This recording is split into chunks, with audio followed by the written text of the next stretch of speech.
এক গ্রাম্য লোক আল্লাহর নবীর কাছে এসে বলছে, হে মুহাম্মদ, সাদা সিধা মুসলমান, হাসরের ময়দানে নাকি বিচার হবে? কহ হবে তো। বিচার করবে কেডা? আল্লাহ। কেডা?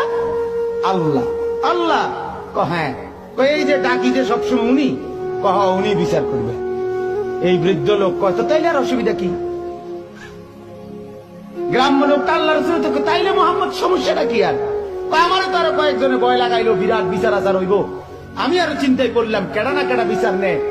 এখন শুনছি যেহেতু আল্লাহ বিচার করে, উনারে তো আমি চিনি, আমি তো 5 ওয়াক্ত উনারেই চিনি, আমি রুকুতে উনাকেই চিনি, সেজদা করতে উনাকেই চিনি, আল্লাহু আকবার বলতে উনাকেই চিনি, আলহামদুলিল্লাহ পড়তে উনাকেই তো চিনি, সুবহানা রাব্বিয়াল আযীম বলতে উনাকেই তো চিনি, সুবহানা রাব্বিয়াল আলা বলে উনাকেই তো চিনি, প্রতিদিন সেজদা করে উনাকেই তো চিনি।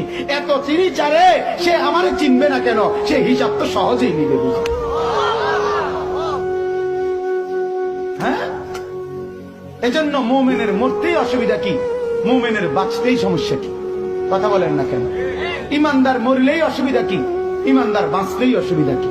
ইমানদারের কোনো অসুবিধা নাই, সমস্যা সুদ করে খেতে মরলে